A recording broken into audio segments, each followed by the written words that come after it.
Hey guys, welcome back to the Beyond the Dojo podcast. This is episode 5. I'm Lauren, I'm Jeremiah.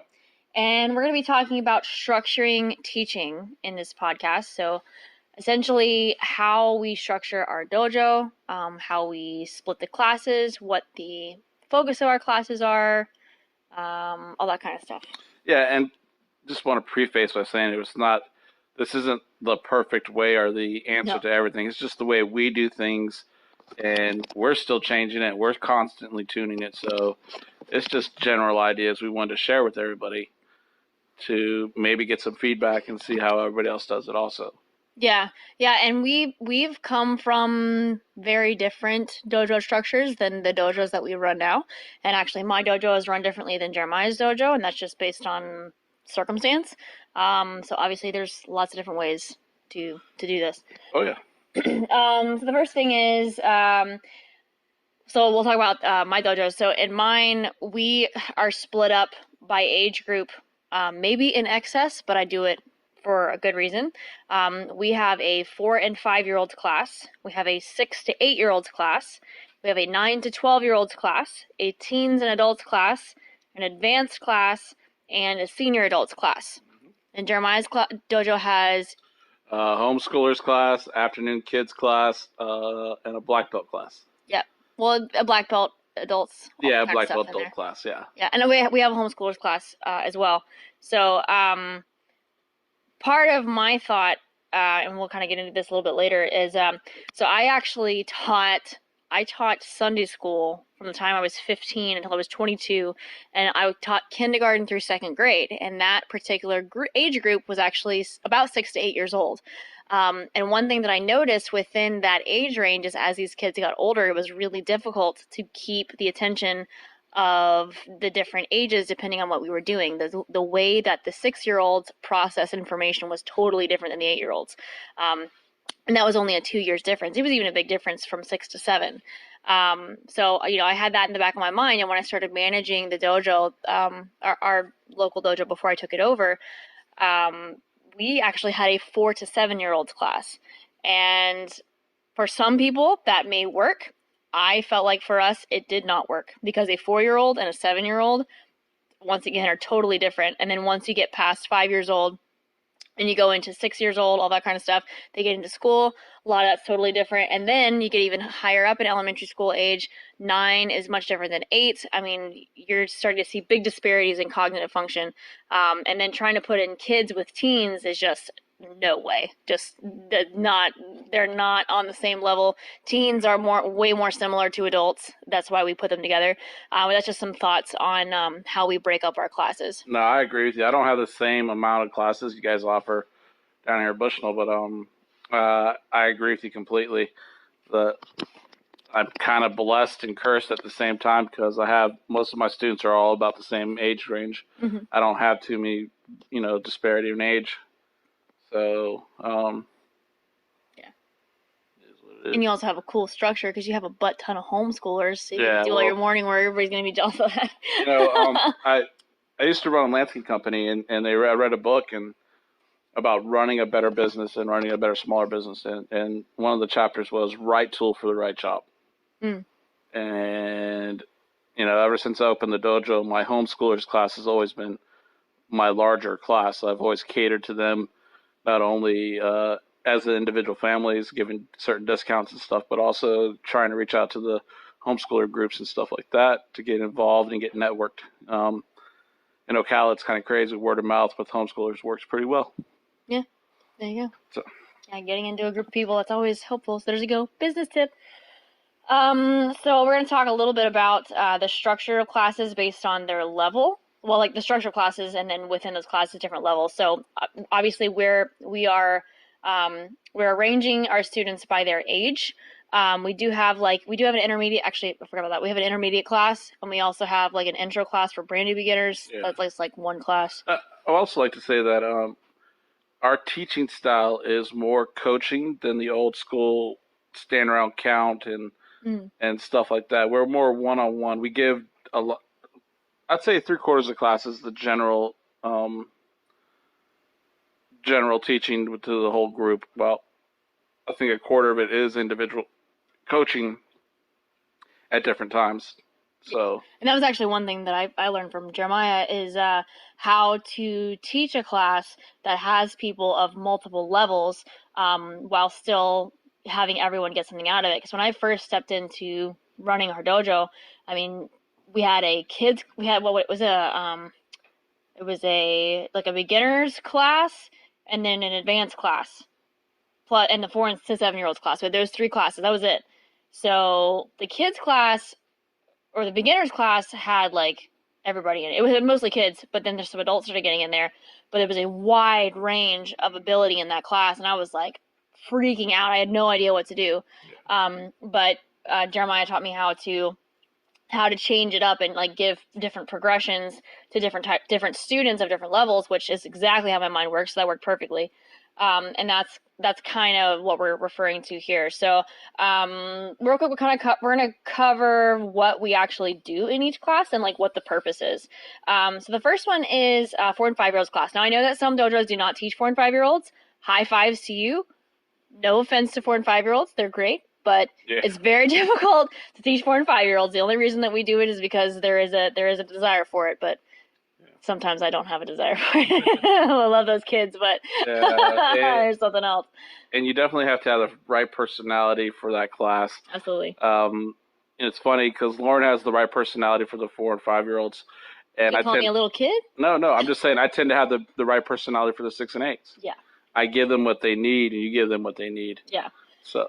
Yeah, with the 4 and 5 year olds, I mean, part of that is like, they're essentially that class is, well, like I said, they have to be separated from older kids. I don't see how anyone would run 4 and 5 year olds with any other kids. If the only separation that you make is taking 4 and 5 year olds out of the rest of your classes for kids who are already in school, do that seriously because it makes a huge difference. So with our 4 and 5 year olds, essentially they're learning how to be in a class. So a lot of them are terrified of being in class. They're very shy. They're not used to socialization. They're not used to social cues. They're not used to dealing with other kids. Maybe they are a little bit, but they're used to like just going ham and not understanding boundaries. So that class is essentially teaching a child how to be in a class. One of the mistakes that I made whenever I was running the 4 to 7 year olds class at our old dojo is I would try to get them to do just like general, regular, standard karate. Right. Dude, that doesn't work. No.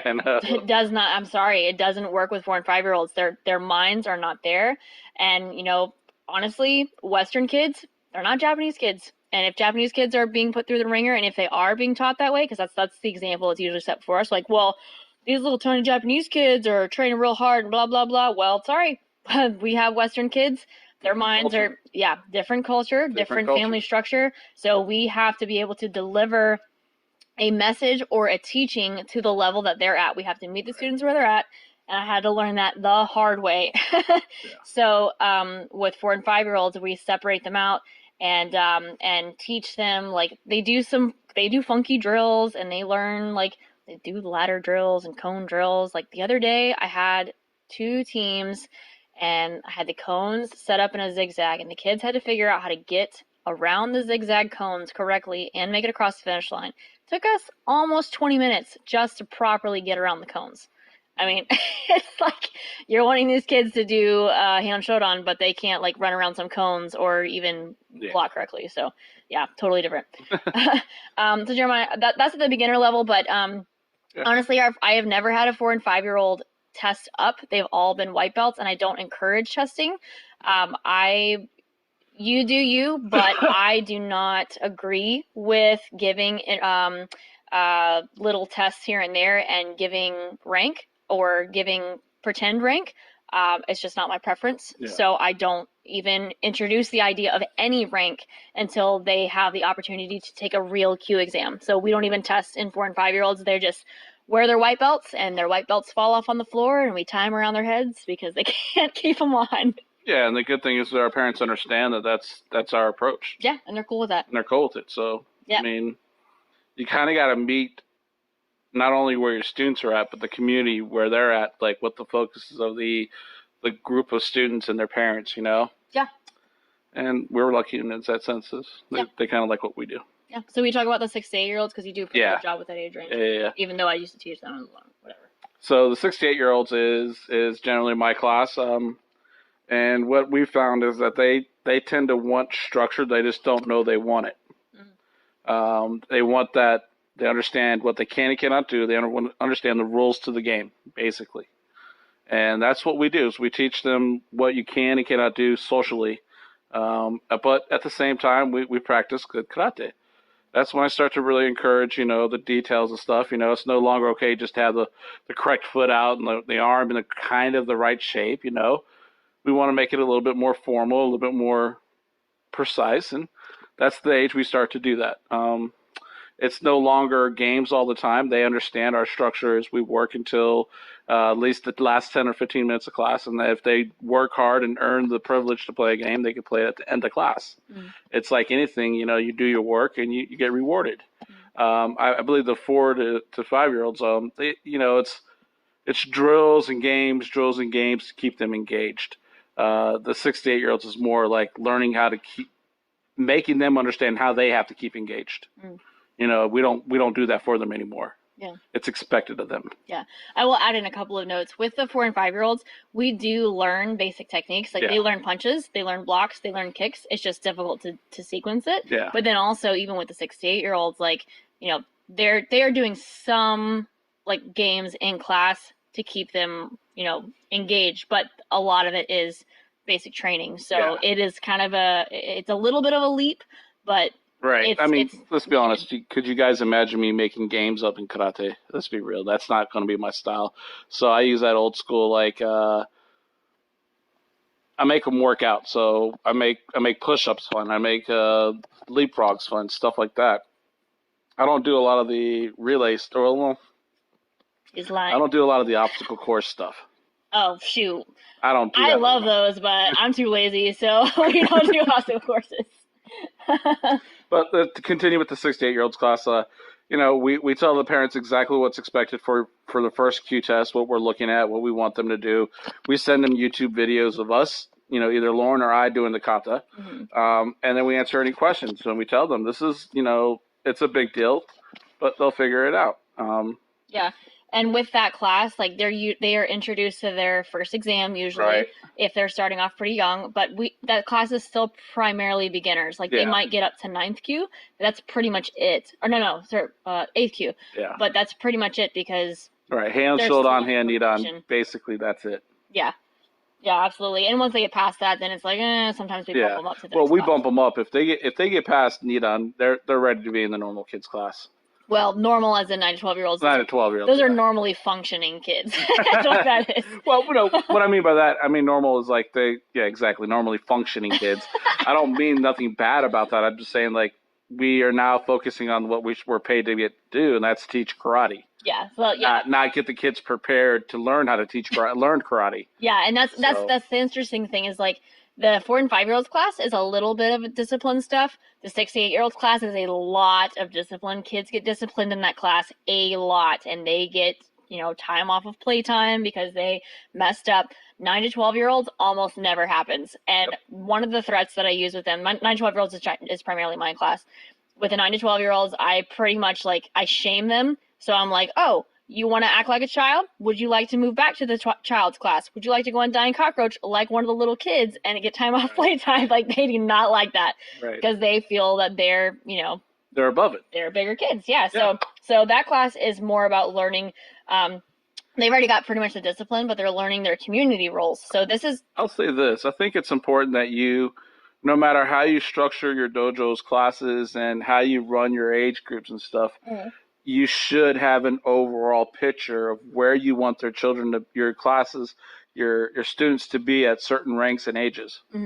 If you're just kind of going back and forth and just teaching karate, then there's no structure, there's no progression. And just having an idea of where you want them to be is naturally a progression, and naturally is going to help you get to your, setting a goal for yourself. Yeah. We do that all the time because obviously we just talked about what we expect out of each age group. Yeah. Yeah. So, well, moving towards a bigger picture, which is a mature student who can do good karate, and we don't have to be fearful of them hurting somebody or injuring somebody, because they understand the consequences. Well, the other thing too is we tend to manipulate classes a little bit, like not manipulate, like bad, but we have learned enough about the structure of our classes the past couple of years that we have like a pretty good group of students this school year. Yeah. Like they're just I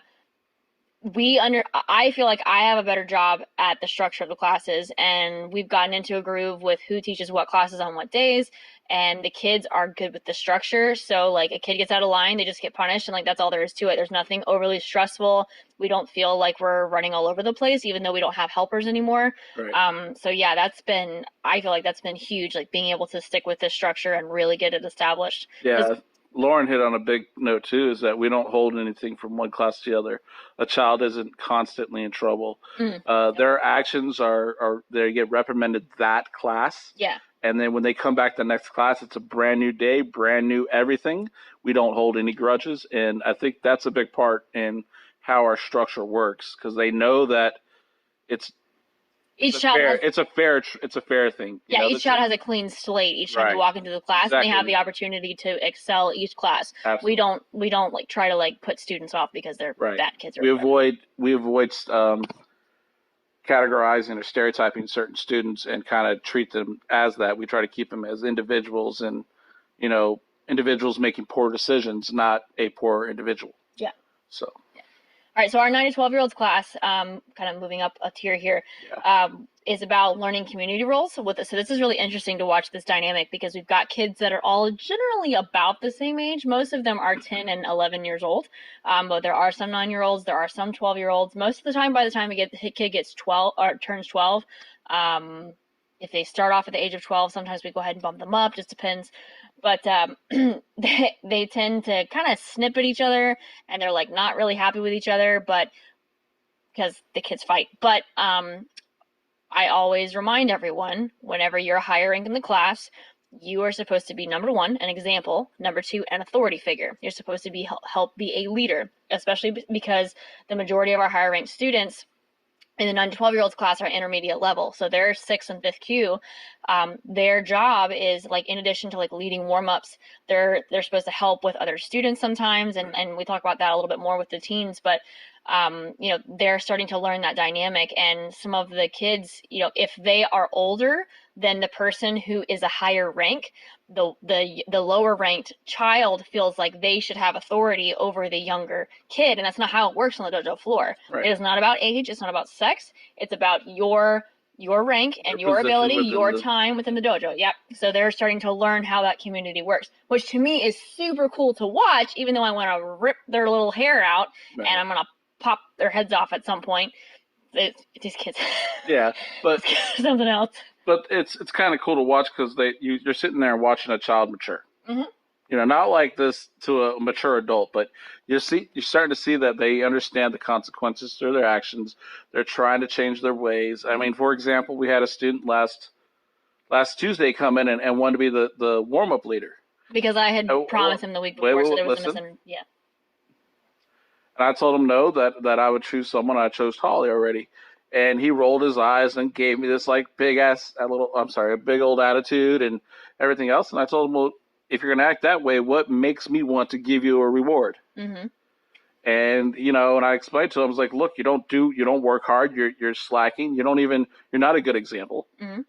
And I told him in front of everybody, because that's what we do. We don't have these private conversations. Well, there's slightly private conversations, but the majority of our corrections are done in front of everybody. And we don't call them out and make and belittle them. We just state a fact, and we tell them the solution, and we move on. Yeah.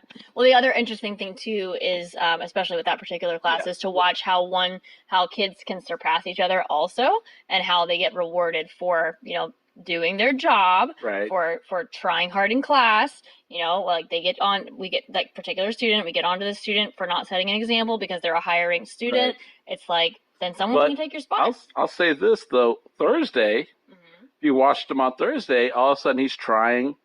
Yep. He's trying to be good. He's not pushing his weight around. He's not trying to be this, guy. Mm-hmm. He's just fallen into place, and he's trying to do what he's supposed to do. Yep.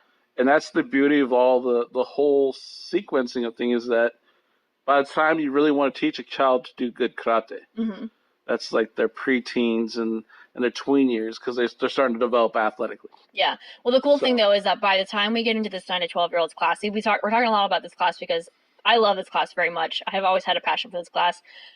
These kids, like, they start to get it. They're starting to understand stuff, and their minds are so young that they start to have input, and they're like, some of them are really passionate about stuff. Like when I have kids coming up to me after class asking about, like, why is it so hard for me to get into a backstance? And we start kind of hashing through it. I get to teach them things. And, not just the dynamic between the students, but the way that the students are receiving information and actually wanting to learn versus wanting to play. Right. That's really cool for me to watch, just see how these kids, like, actually want to learn real karate. So Absolutely. we are getting in, like we've mentioned in a previous podcast, sometimes we slip and we accidentally, like, throw in oh yeah, this is how you would break your opponent's neck. And we're like, oh crap, I'm still teaching kids. Yeah. Yeah, but when it's hard not to be caught up in the moment when you have children that are infectious and just crazy about yeah, really want to learn want stuff. to learn something. It's contagious. Yeah, and on that note, I mean, whenever they're in that class and they're getting to an intermediate level, we are starting to work on more of those details. So a lot of these, kids obviously start and quit kind of often. Most of the time, if you have, we're still a young dojo, we have a larger turnover rate, which is, I mean, it's unfortunate, but that's part of it for the moment. But we have a lot of new kids that are really getting excited about stuff. But as they get into intermediate level, even with the young kids, for me, the expectation is just about the same as it is for a teen or adult. And the reason is because, like, I don't expect them to be as coordinated necessarily. That's not going to be perfect, but whenever there is an effort there to number one, gain understanding of certain movements and patterns and sequences of whatever in karate, but also basically you can see it, so they're understanding it, and there's an effort there. To me, that's showing what I'm looking for. I don't think a well, let's see. Yeah, I guess, like, we don't have a 9-year-old. Well, actually, we do have a 9-year-old 7th Q. I wouldn't expect a 9-year-old 7th Q to look like a 16-year-old 7th Q necessarily, just because they are more mature at a higher or at a higher age, and they're going to be able to understand timing better. There's other concepts they're going to understand better. But honestly, if they can't cognitively understand something at a certain rank, I have a hard time pushing them up in rank. I don't care what their age is, and this is part of the reason why we don't have any students from the age of 4 to 8 who are above beginner level, because they're just not going to understand the material. They're not going to be able to do it. And so I feel if we're going to stay a traditional art and kind of honor that, it doesn't do us any good to reward not being there. Nothing against the students, they're just not there yet. They just have to learn they have to mature, and they have to get smarter. Well, they just have to develop. I like to say that every class that we run through, every age group that we run through, there's always the build up for the next class. Yeah. There's always the build up to the next class, so that they get excited about what the next class, the 9 to 12-year-olds are doing. We always allow that to happen. And for that, from the 9 to 12-year-olds to the teens and adults class, it's kind of funny because the build up isn't, oh, it's more fun. The build up, it's more real. Yeah. It's more serious. And a lot of them really want that. And they dig it. It's weird. These kids dig having that realistic kind of feeling thing, like action, and it's worth it. It's worth it to progress these children like we do, to get to a point where they're mature enough now at 12, 13-year-olds. I'm not saying they're mature adults. I'm saying they're mature enough to understand that what they're doing can maim or injure someone, seriously injure them. And they have that respect. That's what I'm talking about, like karate maturity. They're mature enough to understand that, and have a complete respect for it. I mean, we don't have any issues in the teens class where there's bullying going on. Yeah, I don't think no one bullies. Problem. No. And it's kind of strange because that's when kids start to strut a little bit. So that's true. I didn't think about that. But yeah, that's kind of a cool thing, because we're teaching them that the responsibility of your actions. Yeah. So one thing that is kind of interesting about our teens and adults class is that we have new students who are teens and adults who are white belts, but then the students who move up from the 9 to 12-year-olds are almost always higher in rank, just because they've been there longer. So it is interesting to see if there is a difference. So far, I haven't really. I mean, as far as like attitude, None of our kids who have been there for a long time, even if they had a bad attitude to begin with or whatever, Yeah. they have not gone to that teens and adults class with an attitude. They've No. gone in and they pretty much got to the point where they're like, you know what, we're here to train. Yeah. That's what it's here for. Well, the teen adults class is a class I usually teach. Yeah. And it's more hard training. It's more up and down the floor. It's a higher pace. It's a little bit more intense. The atmosphere is not like dangerous. It's just everybody's more focused. Everybody's moving faster, and you don't want to be the slow kid. Yeah. And they kind of recognize off the first or second class that it's a whole different game. And we have this interesting balance in that class because a lot of it is I don't know, keep up or get out. I mean, we don't really have that attitude, but essentially, like, you have to keep up with you have to try your best to keep up with the class. But we do have individual coaching as well. So we'll have times where we're doing individual coaching, but we'll also have times where, like, one person is leading the class and another person is on the floor coaching. Yeah. That's one class that we do kind of have helpers in, because if Jeremiah's teaching, I'll be coaching, or vice versa. Or we have other black belts that will train that class, and then they'll kind of help coaching at least during the kata section. Stuff, yeah. So, like, if we have a new student, usually it's like they're over in the corner freaking out because they're trying to keep up with the class. And then usually I'm over there like, okay, it's fine. If we can't keep up with the count, we'll do our best. And I'm like being mom in the corner, like trying to coach them on a little bit. And I'm across the room yelling at them because everybody's going too slow and you're not doing you're giving your most. And I'm giving critiques about their commitment. You're yelling at the whole class, not the new student. Well, yeah, but it's kind of funny to hear that because, Lauren's trying to encourage someone and nurture them, and I'm trying to beat the crap out of the ones on the other side of the room. I'm having to be the, like, yin to your yang or whatever, because whenever you're freaking out, I have to be calm over here on the side so they don't have a heart attack, because they're like, oh, yeah, you move it. It's okay. It's okay. Just do the best you can.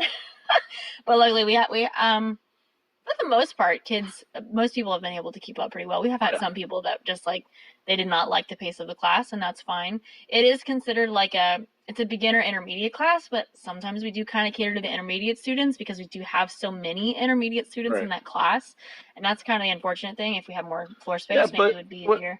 Let's be real, your teen and adult beginners, they tend to pick up the pace right away. Yeah. They understand things, they pick up the basic forms really quickly. Yeah. They get in the groove. So, as long as generally. Generally get in the groove. Yeah. As long as we have people coaching them for that first couple weeks, it's not that big of a deal. Yeah. The other thing that's cool, though, is, like, usually it's like one section of the class is a little bit faster paced, a lot more hard keyhole or whatever. Or we'll also have time periods where it's like, okay, kind of do your own thing, and we'll kind of go around and coach. Yeah. Or we'll kind of split people up and give them responsibilities. And this is what we were referring to earlier, is like some of the students, if you're like a brown belt or a black belt and you're in the class, or even a green belt in some cases, green belt for us is about 5th Q. Yeah. So if you're if you're in the class and there are white belts in the class, sometimes we'll split people up and give you partners, and you have to kind of coach them along. And that's a way that we teach other people how to teach, basically, because sometimes that's needed. Well, to teach other people how to teach also gives them another perspective on the art and understand it a little bit more. And the more you understand your technique and what you're doing, the better off you're going to be. Yeah. So it's just trying to create well-rounded students that not only can do, but also describe and kind of teach what they're doing. Yeah. So. Well, I will say, whenever we were when we were coming up through the ranks, when I was a teenager and young adult, to me that was huge. Like, having the opportunity to teach, because we would have to fill in pretty often. Someone would have to fill in and teach a class.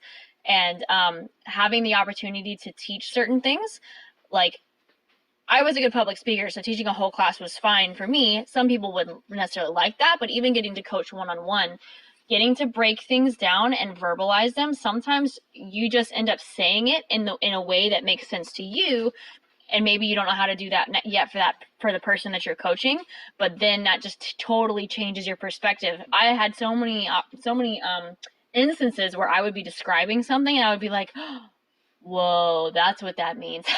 That's just, I was describing something I was trying to get clear to the students, Absolutely. and yeah, that to me that made a huge difference. So I like that we do that because I think we're geniuses. Yeah, well, um, that's basically it. I would say that the adults class is, uh, just a little bit more coaching based than it is anything else. The adult advanced classes, we're not trying to have a structured teach you something when it comes to black belt level. I mean, let's be real, Lauren. I probably in our area the youngest and most inexperienced black belts around. In Um, our area. in our area, Yeah. we got guys that are Yondan and Goldans that come and train with us. So in reality, we cannot. I mean, it's awkward to teach them something and stand in front of them and teach them something. So I like to take the approach of coaching, Yeah. where I'll teach a class, but it's a little bit more individual, working on something, and then I'll go around and coach on certain key points or whatever. Yeah, well, that And class though also has our brown belts in it, so yeah, that is a little bit different. That is a bit more structured, more like the teens and adults class right, sometimes. But then other times, yeah, it definitely is the coaching. Like this is specifically what you need, right, or in the case of black belts, we'll be like, hey, this is maybe what I see. Here's some ideas for you. right. Well, it's that respect for people that have spent time in the art and are committed to training. They've worked hard on their art, and we have to respect that. Hmm. And the only way I could see doing it is, having a conversation as if we're, kohais and maybe encouraging them on one thing or another. And obviously, there's not one absolute way to do something. Yeah, yeah, absolutely. So, I think that's pretty much it for structure. The only other class that we didn't talk about was like our senior adults class, which is taught by one guy. Yeah, a guy that used to actually be my senpai, but he's now part of our dojo, and he teaches that class twice a week. But it's pretty much structured similarly to the teens and adults class, but it's obviously a little bit slower paced. We do have a lot of guys, well, and a couple ladies with some pretty major joint issues in there, back issues, replaced joints. And it's not that we don't have those same people in our adults class as well, but this is specifically tailored for them. It's always going to be slower paced. It's going to be a bit more technical. He does get into application stuff. So it's just kind of like a general class where they go a little bit slower. They focus primarily on technique and not so much on conditioning. Yeah. I'll say this about the seniors class. Um, we play with the freedom that as long as we're principally correct within our shapes, that we can have shorter stances Oh or yeah. higher stances. And I would encourage if anybody has a senior class or is thinking about doing it to take that approach, because if they have hip replacements or knee replacements, it doesn't really matter how long and wide their stance is. No, as long as they understand that the front stance your weight's forward, the back Mm-hmm. stance your weight's back, and they could show that. Yeah. You know, um, and it's just longevity of the body, Yeah. trying to keep it going. And a lot of the seniors, that's what they're looking for. They're trying to prolong their mobility Mm-hmm. and their flexibility, and they're trying to sustain that level of living. Yeah. They don't want to Quality of get life. bed bounded. And Yeah. Well, and we've had comments from some people who've been to our seniors class before. They're like, I move and feel so much better ever since I started this class, just because just that little bit of movement makes a huge difference. Which I preach to people all the time. You don't have to do anything specific. You just have to move in some way. yeah, So yeah, absolutely. That class has been really awesome, and it's been awesome to watch it grow, absolutely. especially under the eye of someone else, because that's been a huge blessing to watch Yeah, Ken grow that and class. yeah, exactly. Yeah. That class is interesting too because it's got all the way from beginners up to black belts. We've got guys who've trained in other styles in that class. Yep. We got one guy that just joined who is a Tong Sudo guy, and he's like at least a Shodan or Nidan in Tong Sudo. And then we've got like a brand new white belt beginner in that class. So it's been cool to watch the dynamic there too. yeah, yeah. Awesome. So I think that's it for structure. We had something else we were supposed to add to the end of this, but I don't remember what it was other than. So what you working on? What was your thing you're working on? Okay, so this week I'm going to be working on Gion. I did it yesterday, like a couple of times. Still kind of working on like torso control when punching, and then added in the kicking stuff last week. So kicking, punching, torso control, but then revisiting Gion because it's got a little bit of that and it's got some turns and stuff like that. So Yeah, that will be this week's work, and I will give an update as to what I am specifically working on in June next week.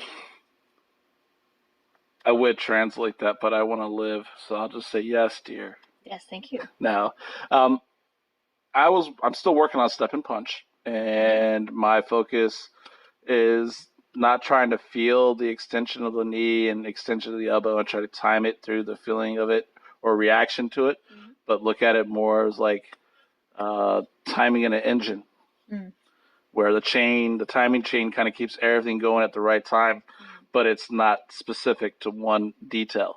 And Ubel Sensei talks about the three phases of a step and punch, and he talks about starting the punch at the end of the second third. So I tried that this week. I tried to literally count 1, 2, 3 as a step and punch, and then 1, 2, and then try to punch. It's worked out a little bit better for me, but we'll see tomorrow. We'll see once the video is watched and we critiqued. The other thing is I'm working on structure. Yep. Structure of stances. We have an opportunity to come up in November at the WTKO National Camp, and I want to make sure that I'm accurate with what I say. Yeah. So practice, practice, practice. Yepers. No matter what. Alrighty, so yeah, we're both going to be teaching at the WTKO National Camp. That is the first week of November. So if you guys want to join us, hello, y'all can come see us. Outside of that, if you guys have any specific questions you want us to answer, please let us know. We're going to start answering. We did have one question that was dropped a couple weeks ago that we're going to probably answer next week. We actually intended to answer it today, but we started writing down our ideas for this podcast and it did not answer that question at all. So we're going to answer it next week. But anyway, you can drop it in the comments below and you guys feel free to share. We'll see you next time. Bye. Bye.